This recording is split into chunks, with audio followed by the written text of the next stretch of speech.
Welcome back to the Stephan Show. My name is Graham and welcome to my show. And okay guys, I'm finally going to watch and react to this video due to popular demand. You guys have been commenting nonstop. You've sent me DMs. You've sent me letters in the mail. You've been sending me smoke signals saying, Graham, you gotta watch this video. It's absolutely crazy. You're gonna love it.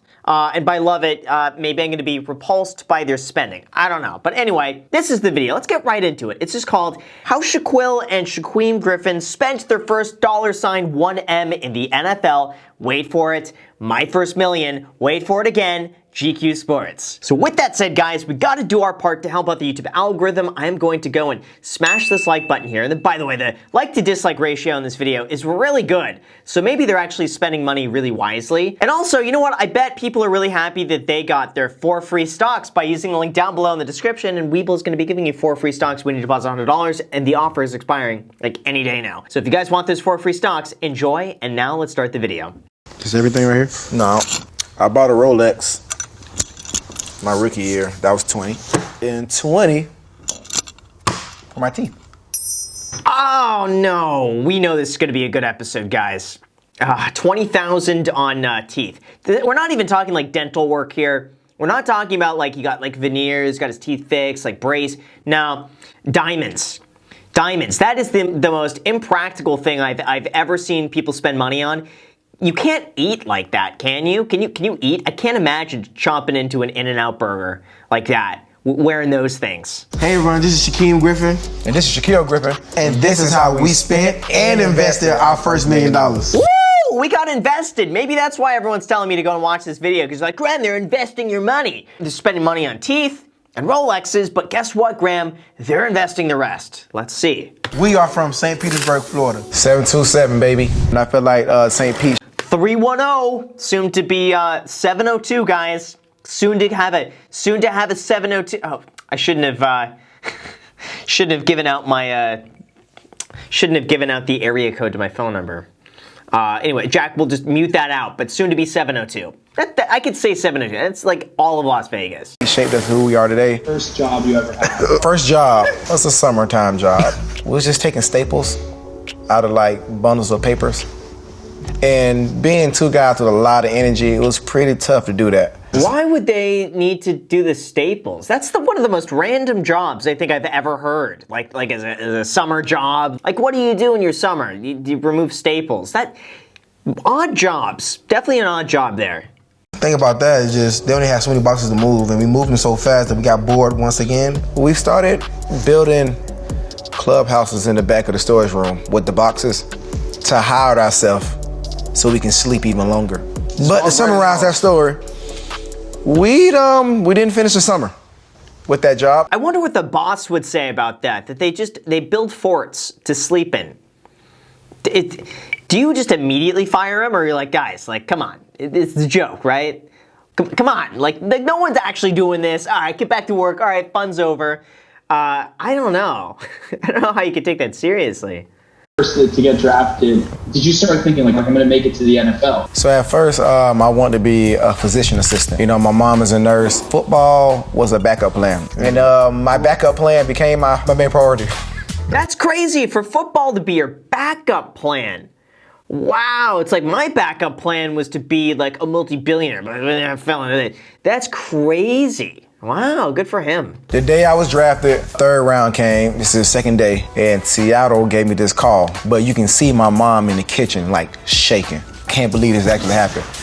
In my head, I'm thinking like, oh man, I'm really finna get paid. I got drafted day 2. I don't know what I'm finna get. Moms always love this because they know they're either getting a car or a house. Every single time I've seen this, car, house, the mom knows, woo, I'm moving on up. I'll almost guarantee it. Let's see. The day I was drafted, throughout the weekend of waiting, I was so anxious to receive it that the time that I put my phone down and said, you know what, forget it. I ain't gonna worry about this phone. I'm not looking at it no more. I went to the restroom, and my brother busted in the restroom while I'm using it and said, yo, answer this phone. I know this number. Yeah, I answered the phone. It was Pete Carroll. I was like, man, you ready to do this? And I just remember saying I couldn't breathe. I just see everybody just breaking down, crying. Was this before cell phones? Was this when they were calling landlines? Like you always see in the movies, it's like the landline starts ringing. It's like, oh, it's them. Do they not call cell phones? And do you not have like caller ID knowing like, this is it. Here's the call. It's probably good news. I'm curious. So when this money started coming in, what was your first move? When it comes to how I spent and saved, I actually learned that from my DB coach, Andre Curtis. And he was saying the best way to do it is you put up 80, and you spend 20, and you'll never have to worry about looking for your next dollar if something all goes wrong. Oh, I like that. You know what? I'm really glad that so many people are embracing that. It seems like this is now the very common strategy that a lot of athletes are using. Spend 20, invest 80. That's good. Overall, I tend to agree with that. I think they could probably get by with 10%. Just spend 10%, invest 90. But you know what? 20% is not the end of the world. They could just do that for 10 years. They'll be set for life. They'll never have to work another day ever again if they just do that. So overall, not bad. I kind of got mine from Beast Mode. I mean, something that he was doing was living off his endorsements and saving his football money.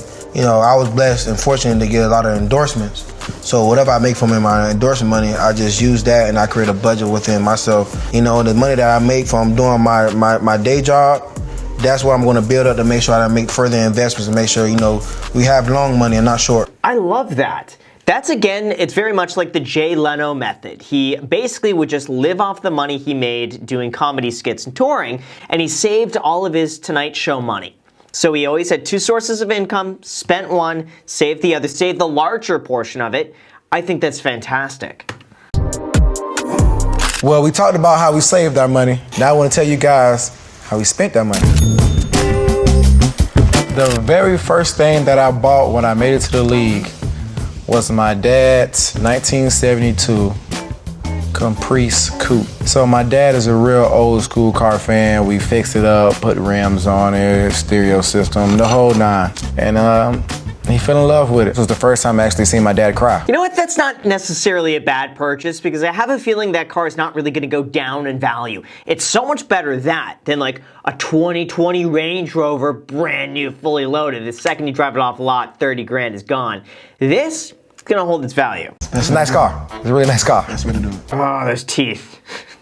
Those teeth. The next thing we did on our birthday, actually, 22 years old, we gave everybody in our immediate family $20,000 apiece. How do you deal with that for taxes? Because if you're given cash, you want to get the write-off from that. Are you sitting there 1099ing everyone? Because you bet that's what I would do. Anybody, you give them over 500 bucks, they get a 1099. They got to clean that on their taxes because I need the write-off. I don't want to be taxed on that. Especially in his bracket, it's going to cost him double when you account for taxes. Did you guys give them cash? Cash. Yep. We wanted them to start counting themselves so they knew we were serious about it. Yeah, I see cash, but they should use that as a write-off. They should not be paying tax on that. Oh well. The first car we got wasn't a car. It was a 3-wheel motorcycle called a Vanderhall that goes 210 miles per hour. You can take it to the racing and track. that was 30K cash. They got like that little old school look, so it looked like a collector's item. So no matter what cars you have, it's all gonna look good. Like, man, that's a nice motorcycle you got in there. Ooh, that's cool. I like that a lot. I could drive that thing. That is just neat. This is actually the coolest thing that I've seen so far. I like it. Top speed so far, I think I got it at 165. With a helmet on. Yeah, Oh, for sure. definitely got a helmet on. Big Definitely. I don't think the helmet's gonna help. Like if you hit anything going that fast, the helmet's the least of your concerns. At 165, like you need a helmet, I'd say below 80 miles an hour. Anything above 100 though, how much is that really gonna help? Next thing that we bought wheel-wise was a K&M 900. Which is another 3-wheel. So you got the one that you sit in and you can just drive like a car. You got the one that rides like a motorcycle. And that was 10K. So far, I actually like their purchases because they're unique. It's not the standard Range Rover, Mercedes, Escalade. I like this. The next thing that we bought, 2019 BMW i8. Flew in from Arizona. Worst purchase ever. Those things depreciate like 60%. You could buy i8s right now on eBay. My previous eBay history there, i8s, look at that. $66,000. Let's see, let's sort by best match. Lowest price. What's the lowest buy it now?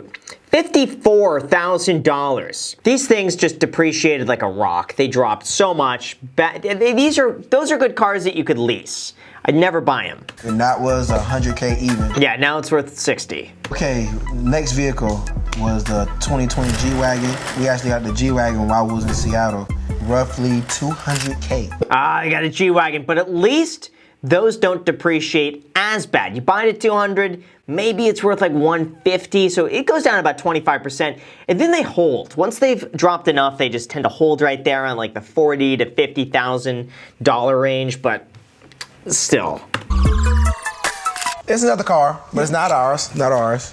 This is a retirement gift to my mom. I told you, mom gets a car every single time. Car and maybe house. Let's see. Me and my brother bought her 2021 LC 500 two-door coupe. Ooh.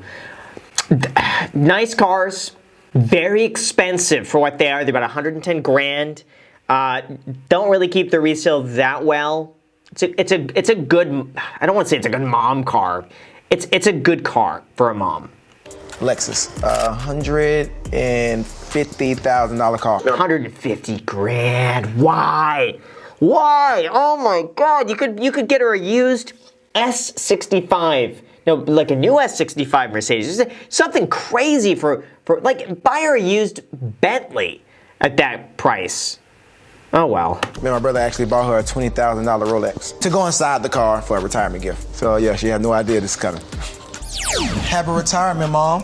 That's you, Mom. I don't know. I think retirement, just put all the money in VT Sacks. Put it in SPY. That's it. Turn 170, double it every 8 years. That's a nice retirement. That's what I think. Okay. My jewelry box. 1, 2, 3, 4, 5. That's for the chain I'm wearing. $50,000 for that chain. What's the melt value of that? Like, I want to know what that is realistically worth if you were to sell it off. Because the thing is, to make something like that custom, 50 grand, how much is in actual material of that? Maybe 15,000 melt value? So, I mean, that's really what it's worth. 3, that's for like pinky ring, for my bracelet, tennis chains, my Brothers for Life chain that we got made together. Yep, that's right here. And this is my jewelry box, 90K. Can one more? My earring was 10K itself. $10,000 for that, and you can't even see it. His hair covers it up, you can't even see it. You don't even know it's there. Shaquill's jewelry box. Let's do the chains first. 1, 2, 3, 4, 5, 6, 7. 70K on chains. 2 bracelets, 2 for 10. A ring for 10. Then I got a ring for 8.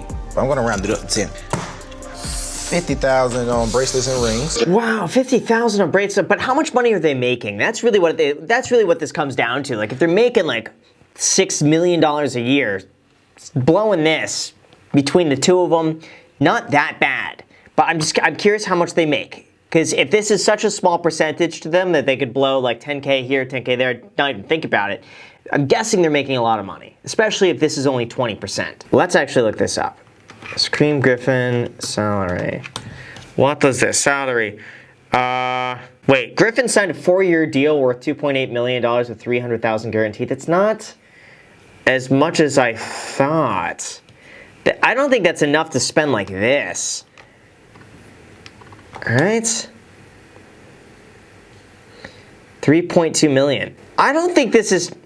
Now, I'm gonna err on the side that like, if they're making $3 million, so basically $1 million a year, they're spending too much.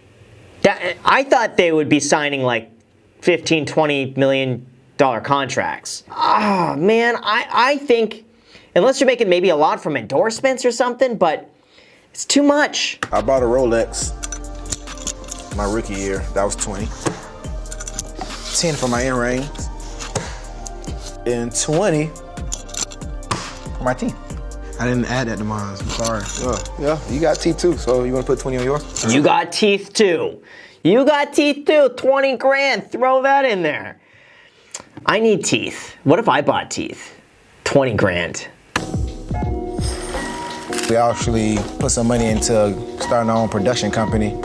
starting our own YouTube channel. It's called Shacking Up with the Griffin Twins. Everything we do outside of football, they capture those moments, and that was roughly 30K.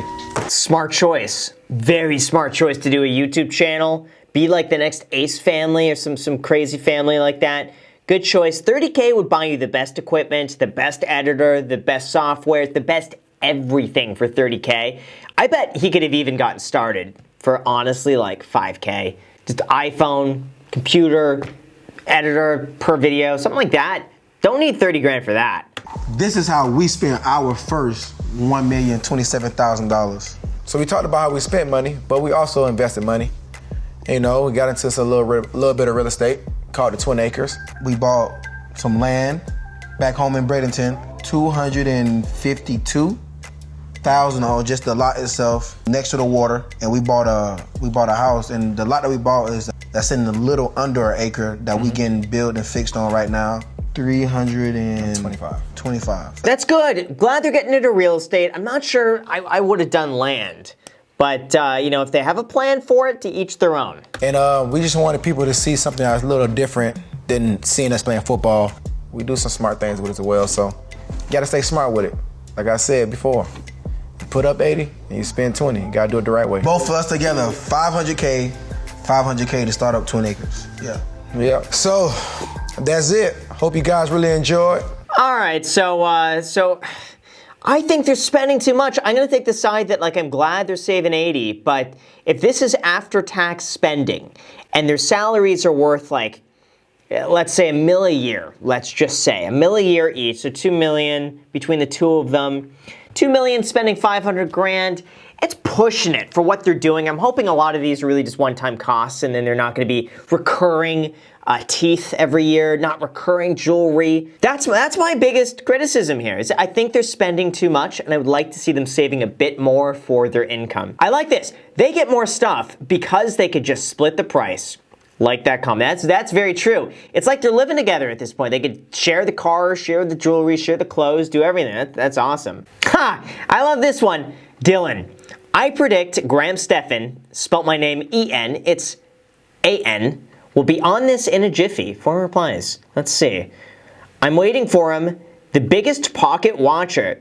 Jit has paycheck binoculars. Me. Facts. So there we go, guys. Honestly, really good episode, and I think they're spending too much money, and I would like to see them saving a little bit more. I'd like to hear more about their investments and more about their income. Because like I said, if their total income is like $5 million a year each, then this is a drop in the bucket. But if they're not doing that much more than what I saw on Google, then I would like to see the spending scaled back, especially like 170 grand on just the mom on a car, 150,000 on a car, Rolex. They could be saving that money. So I'd like to see more money saved, more money invested, but otherwise, amazing episode. So with that said, you guys, thank you so much for watching. I really appreciate it. As always, make sure to destroy the like button, subscribe button, and notification bell. Also, feel free to add me on Instagram. I post there pretty much daily. So if you want to be a part of it there, feel free to add me there, as on the Iced Coffee Hour podcast. New episodes coming every single Sunday. You're not going to want to miss out on this week's episode, so make sure to go and subscribe to that. And lastly, get your 4 free stocks by using the link down below in the description. Webull is going to be giving you 4 free stocks when you deposit $100 on the platform, with those stocks potentially worth